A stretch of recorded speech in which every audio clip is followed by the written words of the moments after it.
Thank you very much, sir. So today's briefing should last approximately 30 minutes. Today we have Resolute Support Missions Duty Commander, Lieutenant General Richard Cripwell of Great Britain, to provide an update on RS's Train, Advise, and Assist mission. And with that, sir, the floor is yours.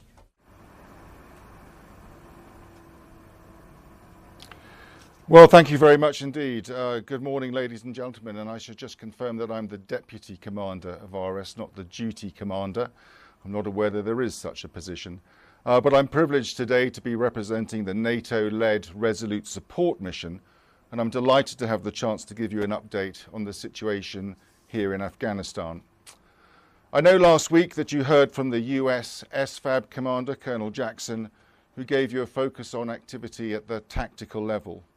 My intention is to speak to you about the ceasefire, first of all, at least to the extent that I can from a Resolute Support perspective, and then to take the opportunity as a non-US officer to give you an insight into the work of the 39-nation coalition, training, advising and assisting to ensure that Afghanistan's security institutions are fit for the future. So turning first to the ceasefire, we saw some remarkable scenes here over the weekend. For the first time in a generation, the government of Afghanistan and the Taliban participated in a ceasefire over Eid, one that was observed by both sides. You'll have seen the pictures of Afghan soldiers and Taliban fighters embracing and shaking hands, and government representatives and Taliban leaders were seen praying together.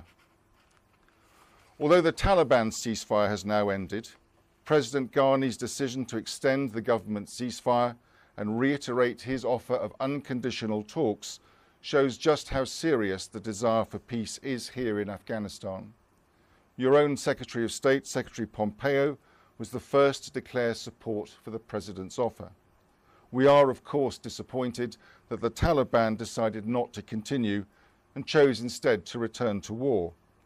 But we are fully behind the Afghan government, and Resolute Support will continue to honour the government's ceasefire as long as it endures. Now to turn to the Resolute Support mission itself. You will, I hope, be familiar with the three pressures that President Ghani believes will ultimately bring the Taliban to the table. Social pressure, which is clearly growing in the run-up to the election, diplomatic pressure from NATO, the UN and the entire international community, and lastly military pressure. And Resolute Support is squarely focused on the latter pressure. But NATO isn't here to do this ourselves.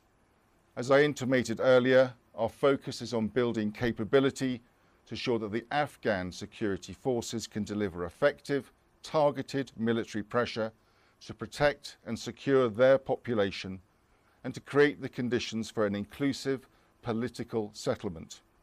We are doing that through the Train, Advise, Assist mission and are supporting our Afghan counterparts at every level. We are helping at the most senior levels, what I would like to call institutional development. We have Resolute Support military advisors meeting regularly with Afghan leaders in the Ministry of Defence, the Ministry of Interior and the National Security Council, helping to deliver reform, to tackle corruption, and to make tough decisions in the interests of national security. We are also helping at the structural level to fundamentally redesign and to produce a different sort of army, one that is capable, one that is professional, and in the long run, one that is affordable for the Afghan government. With support from Resolute Support, old leaders have been retired and replaced with younger, more capable officers, promoted on merit and rigorously held to account for their leadership ability.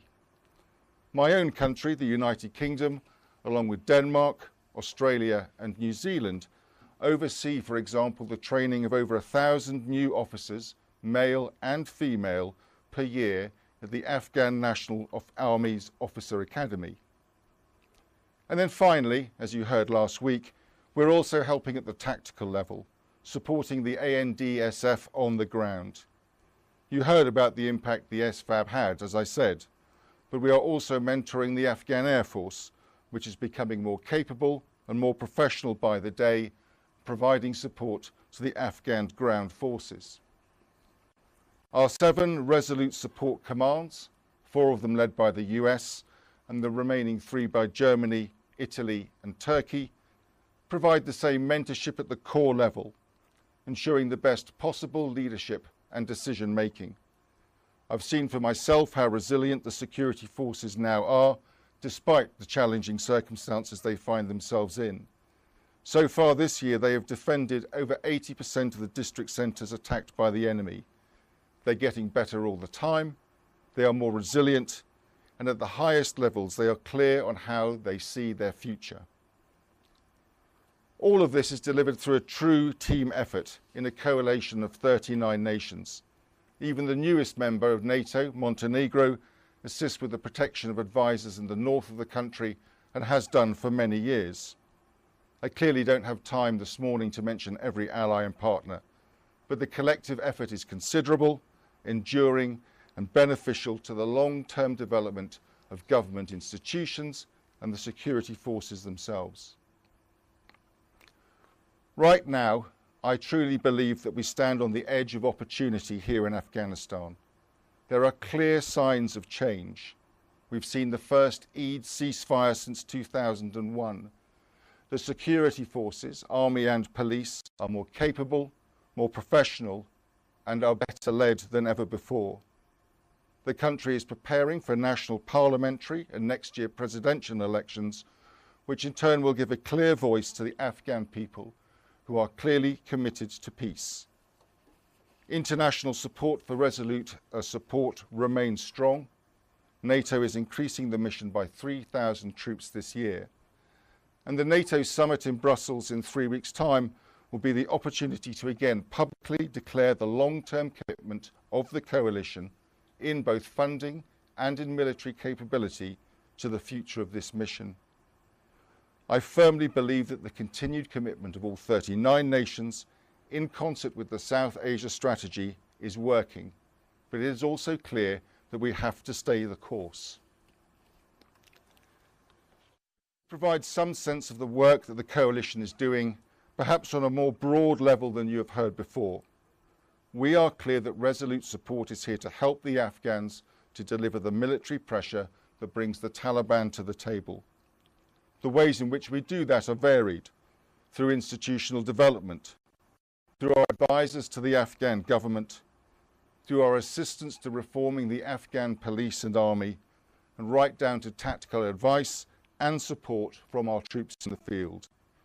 We all believe here that Afghanistan and all of its citizens deserve security and a lasting peace. And with that, ladies and gentlemen, I'm very happy to take your questions. All right, so ladies and gentlemen, before we get started, for all questions, please provide full name and your agency. We'll allow everyone to have up to 2 follow-ups for each question. And the first one, we'll bring it for Reuters. Okay. Sure. Idris from Reuters here. Question about the ceasefire. Now that the Taliban's obviously carried out an attack, but you still seem optimistic that it could work in the future. Do you expect the Taliban to sort of come back to the table, or, I mean, how do you see this playing out? Because the optimism's there, but I'm not seeing the Taliban re-engaging in any way in any sort of ceasefire in the future. Ed, thanks very much indeed for that question. As for what can happen in the future, clearly I don't have a crystal ball for that, but I cannot understate the sense of optimism that is in the country at the moment. The President made an extraordinarily courageous statement of ceasefire before Eid. That was matched by, in a sense, their own statement from the Taliban. And the scenes here in Kabul would certainly give anybody hope that the ceasefire is possible in the future. Right, but the scenes in Western Afghanistan, I think, where 30 soldiers were killed would probably sort of shatter that optimism. What is your optimism based on? Other than this 3-day ceasefire, is there anything else beyond that that sort of gives you a sense of optimism? I think it's not just the ceasefire, but the manner in which it played out over the weekend. It really was extraordinary to see the Taliban laying down their weapons, coming into Kabul, intermingling with the security forces. We know that there were governors going to prayers with Taliban leaders. These things would have been unimaginable only a week ago, and I think it's scenes like that that give us optimism for the future. I think there was a story out of the region that we did citing officials saying they were actually concerned that the Taliban coming into the centers and the cities had given them an opportunity to scope out targets, and it was actually, that's why they were in the cities. Have you seen any sort of intelligence reporting on that?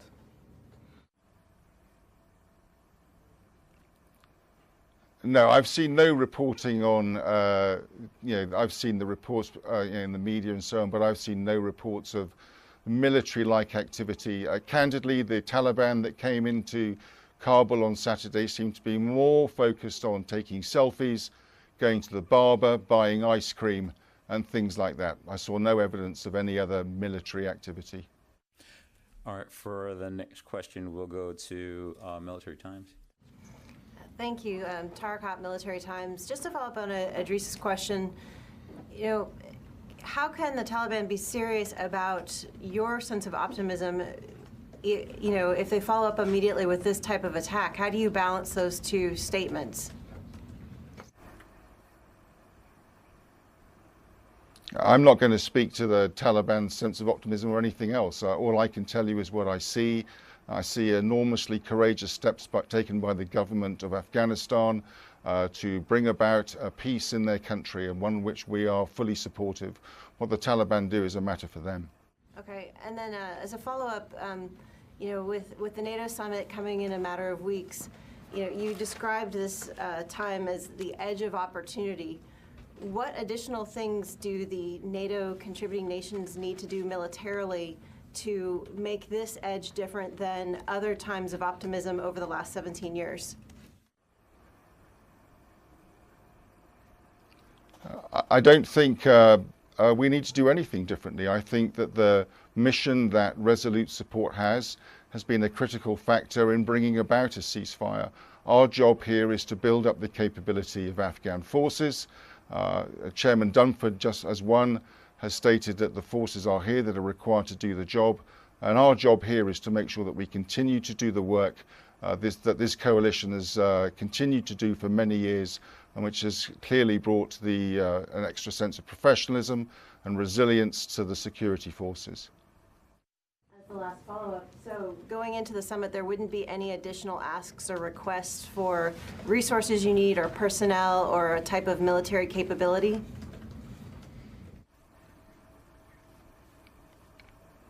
Well, I'm not going to pass any requests to the summit through this medium.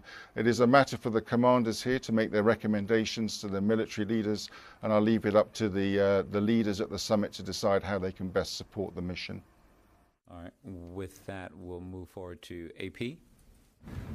Thank you, General. This is Bob Burns with Associated Press. I wonder if you think there's merit to the argument that the Afghan government's ceasefire, now that the Taliban is not participating, simply gives time and space for the Taliban to regroup and to regain military advantage.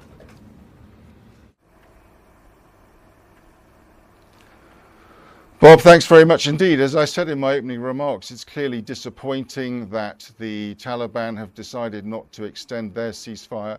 But the fact remains, nothing in the president's ceasefire means that the security forces cannot act in self-defense and that they can't act to stop any military activity. They are not defenseless as a result of their ceasefire in any way. And if the Taliban choose to carry out military activity, the Afghan security forces are going to stop it. As a follow-up, General, the argument recently prior to the ceasefire was that one of the major differences recently was that the Afghans were on the offensive and that this was a major change. Now they're not on the offensive almost by definition with a ceasefire. So isn't that a setback in some sense for the equation with the Taliban?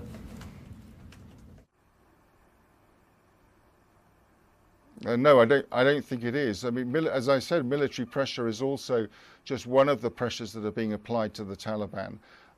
It is clear from events over the weekend, from the peace marches, from the peace movement, that there is a growing social pressure against the Taliban, and the scenes that we saw over the weekend are further evidence of that.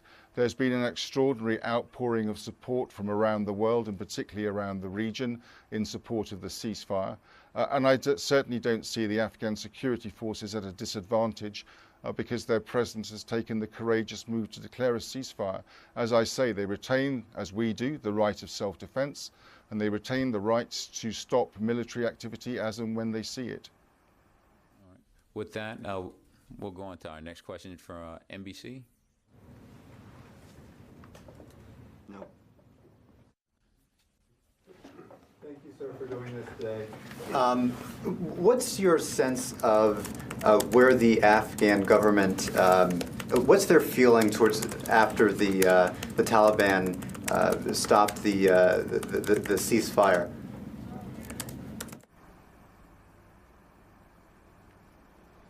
Thanks for the question, but I'm afraid you're going to have to ask the Afghan government that question.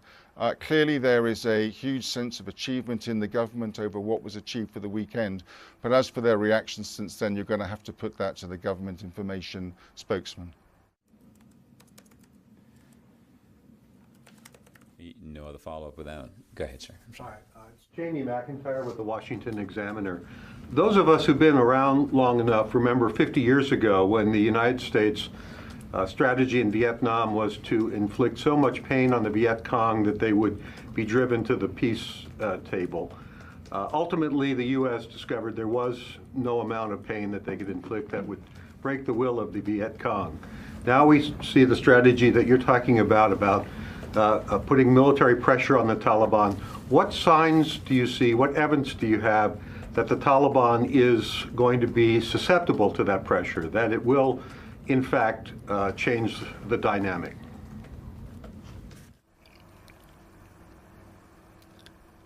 Well, thanks for the question. I think the signs have been clear over the last few years. The NATO Resolute Support mission, through train, advise and assist, has been developing the capability of the security forces.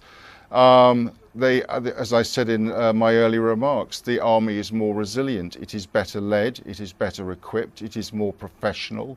The Afghan Air Force is growing at a significant rate, and as you'll be aware from comments that General Nicholson has made, the commandos have doubled in size. This is the force that ensured last year that the Taliban achieved none of their strategic objectives, and this is the force that has brought the Taliban to a ceasefire this year. I have great faith in the Afghan forces, and I can see from the work that we do with them just how much better they're getting all the time. This is their fight. I'm not going to comment on American strategies from the past. We are supporting a nation that wishes to fight its enemies, and this is their fight and their strategy. If I can just follow up, it may be that the Afghan forces are more capable and are able to conduct more effective operations. But what evidence is there that the Taliban isn't just ready and willing to just keep fighting indefinitely as it has in the past, whether or not it's winning tactical victories on the battlefield? I think the Taliban statements themselves of this year point to the fact that they are looking for a different outcome than just fighting for the rest of the year or the years. Their letter to the people of America in February of this year, the wording of the Al-Kandak announcement at the start of the fighting season makes it clear that they wish to see an end to this war as well. With that, we'll go on for Anadolu.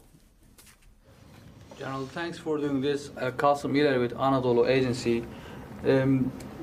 As much as you know, does the Afghan government speak to Taliban as a whole organization, or they are speaking with different factions within the Taliban separately? Because we hear that some of the violations continues despite these talks.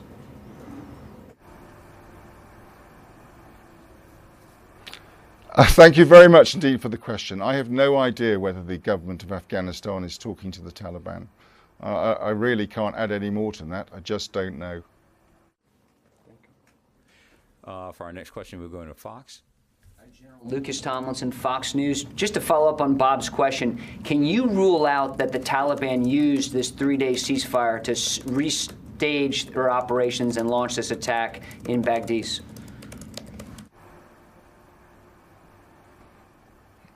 Lucas, I kind of go back to the answer I gave before. I've seen no suggestion that the Taliban were using the Eid ceasefire to in some way improve or redistribute their military capability.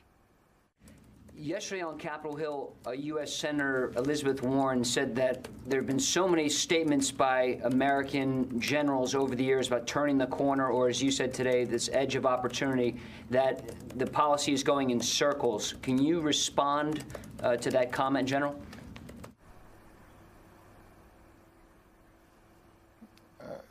Thanks for the question, but I'm very happy that General Miller responded to that question at the Armed Services hearing. And with that, we'll go on CNN, and then we'll go on Wall Street Journal.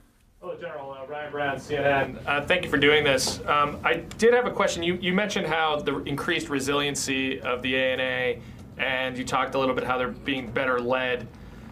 Are there any metrics that you could talk a little bit about? What makes you see these? What improvements you're actually seeing? I mean, the attrition rate seems pretty high still in this recent attack. Reports of 30. So what are some of the metrics you're seeing? And in addition to that, I think I heard you say the commandos have been doubled, but that's planned to double them, right? They actually haven't been doubled at this time. Thank you.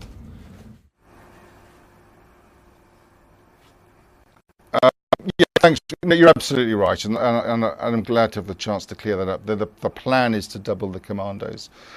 As for the resilience, as I mentioned in my opening statement, over 80% of attacks on district centres have been pushed back.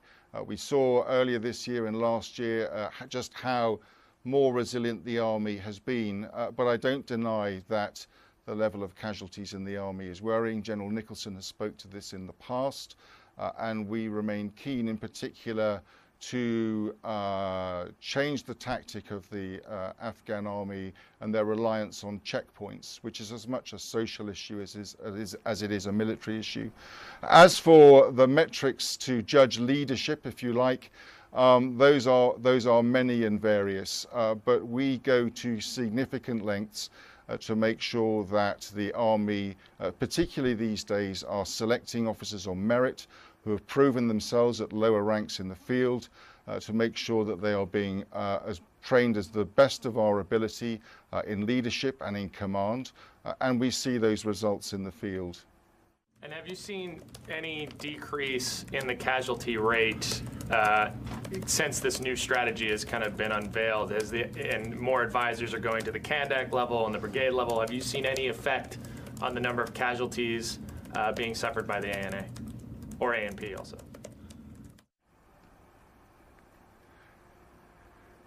Honestly, I don't have the detail of that. Clearly, the Afghan forces are being much more offensive than they have been in the past. All 7 corps are engaged in operations now.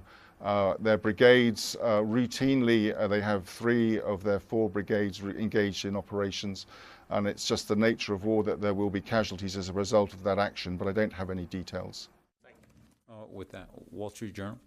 Hi, General. How are you? It's Gordon Newbold from the Wall Street Journal. We've been hearing a lot about peace talks and reconciliation. I wonder if you could expand a little bit on how you characterize where that is, assuming it's still kind of in its nascency. And also, could you talk to us about the idea of about the U.S. leading direct negotiations with the Taliban, which, up until now had always been an Afghan-led affair?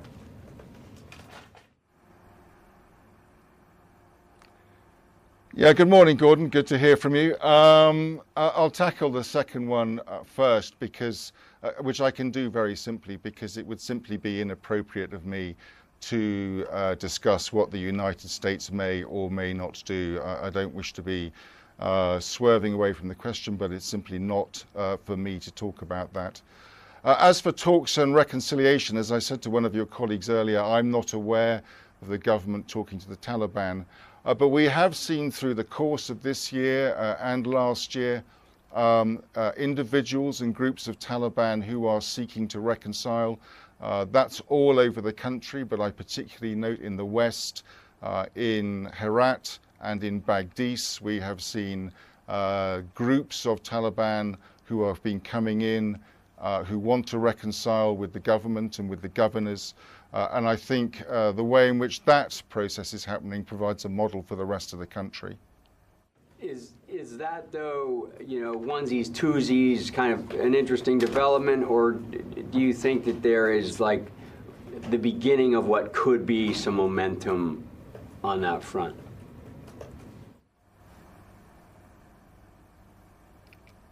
There's certainly, I think, momentum over in the West, notwithstanding the recent attacks. I think there is momentum over there. I would imagine that as a result of the scenes over the weekend, there are questions being asked in the Taliban about asking themselves the same questions. I'm not going to overplay what's happening in the West, but it is clear whether people are reconciling or whether they are investigating the possibility of that. It's clear that there is a movement. Over the weekend, we saw, as I said, Taliban and security forces together. Taliban leaders have been having discussions and continue to do so with governors. So I think this is, I wouldn't overplay what's happening in the West, but I do think it's the start of something. But there's no way to kind of quantify it or characterize it in a way that would help kind of help us to better understand kind of the nature of it, is there?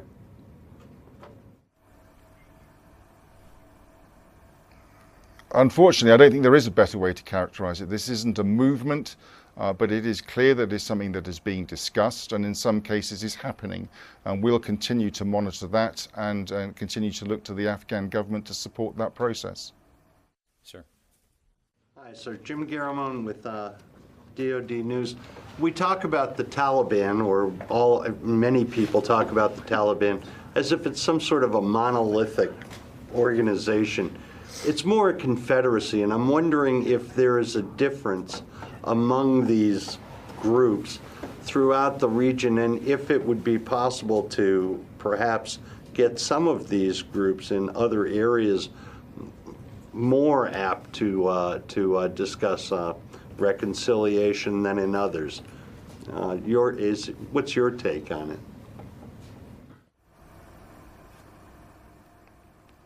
Jim, thanks for the question. I hear your premise, and it's clear from the way in which the Taliban started their ceasefire that the organization as a whole clearly accepted the direction that they were given by their leadership. As I said,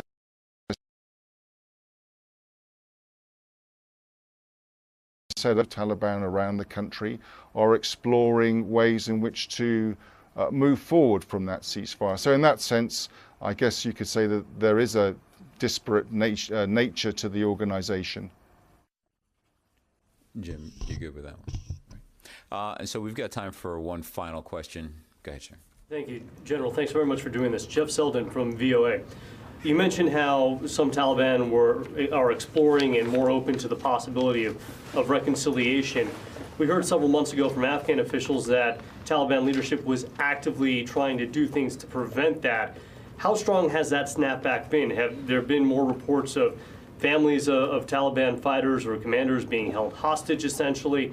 And also, to what extent, you mentioned the optimism, but to what extent are the other efforts that are necessary, the diplomatic efforts, some of the other efforts that go along with the military efforts, keeping pace with what you've been able to achieve militarily with the Afghan forces?